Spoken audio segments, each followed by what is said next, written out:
Olá, pessoal.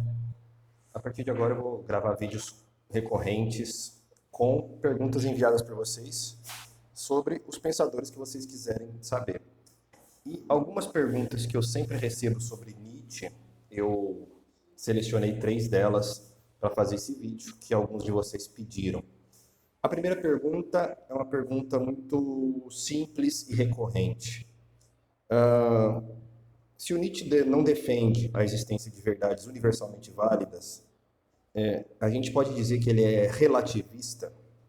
Bom, para responder isso, a gente tem que entender que lá na Grécia Antiga, 2 grandes correntes filosóficas surgiram. De um lado, os sofistas defendendo o relativismo, que não existem, afirmando que não existem verdades universalmente válidas, e do outro lado, Sócrates e o universalismo, defendendo que existem ideias universais. O Nietzsche, no final do século XIX, se a gente pudesse dizer que ele se aproxima de uma das correntes, ele seria relativista. Mas o Nietzsche vai além do relativismo. Ele defende o perspectivismo. E o que significa isso? Dependendo de como nós observamos o fato, dependendo da perspectiva adotada, esse fato vai ter uma versão. Tanto é que ele vai afirmar que não existem fatos, apenas interpretações.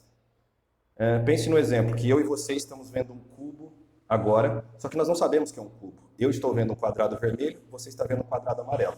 Se eu mudar minha perspectiva, eu vou descobrir que isso é um cubo. E se você fizer o mesmo, você também vai descobrir. Ou seja, o Nietzsche defende que não existe a possibilidade de chegarmos aos objetos mesmos, porque tudo no mundo é uma antropomorfização. Tudo não passa da visão humana sobre as coisas. A segunda pergunta que eu recebo com frequência é sobre a moralidade, sobre a questão moral. O Nietzsche é um grande desconstrutor dos valores morais do Ocidente e uma das recorrências mas se não existe uma moral válida, se nós não devemos seguir a moral vigente, isso não seria perigoso a ponto das pessoas, por exemplo, poderem matar uma outra pessoa, ou poder roubar, ou poder estuprar, enfim. Sem a existência de valores morais, é possível uma convivência entre os seres humanos? E o Nietzsche vai dizer o seguinte, primeiro que ele não é contra a existência de valores morais. Ele só diz que nós temos que ter a consciência de que os valores morais são construídos socialmente. Ou seja, de que existe um porquê e um como esses valores foram construídos. A questão quais são os valores que estão por trás desses valores? Por que esses valores foram construídos? Qual é a gênese deles? Tem uma companhia ilustre aqui no vídeo. Ou seja, se nós tivermos a consciência de que esses valores são construídos, que eles são criados, que nem mesmo o valor de bondade, de justiça, de amor, eles são perenes, eles são eternos, nós já temos um grande ponto de partida. Nós temos que entender que a vida para o Nietzsche é obra de arte, é construção.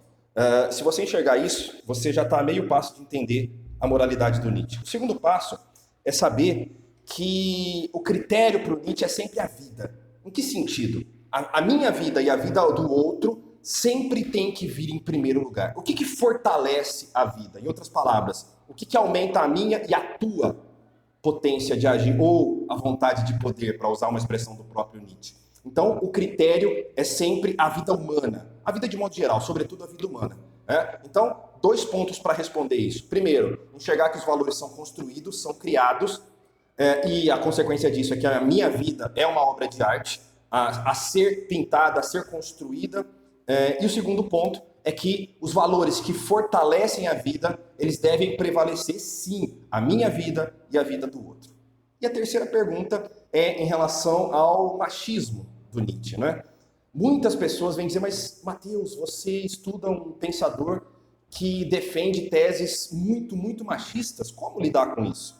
Eu costumo dizer o seguinte, costumo responder em 2 partes. Primeiro, é preciso fazer a análise do contexto. O Nietzsche é um filósofo do final do século XIX, e nós estamos falando de que os movimentos feministas, de fato, de emancipação, começaram no século XX, em meados do século XX. Mas isso, obviamente, não significa passar pano para o Nietzsche. Muito pelo contrário. O Nietzsche, ele tem frases, ele tem ideias extremamente misóginas, machistas. E para responder isso, né, a segunda parte da resposta, eu uso uma frase do próprio Nietzsche. Não respeita o seu mestre quem não tenta superá-lo. Estudar um autor não significa concordar com tudo que ele diz. Filosofia não é religião. Eu não tenho que seguir um pensador cegamente. Muito pelo contrário, eu estudo Nietzsche, inclusive para criticar o Nietzsche. Então, um pensador, mesmo que você tenha ideias que você concorde, você pode criticá-lo veementemente e ter parte do seu pensamento que você discorda completamente. Então, desse Nietzsche, dessa parte do Nietzsche que é machista, que é misógino, que é algumas vezes preconceituoso, sim, eu discordo veementemente e critico publicamente.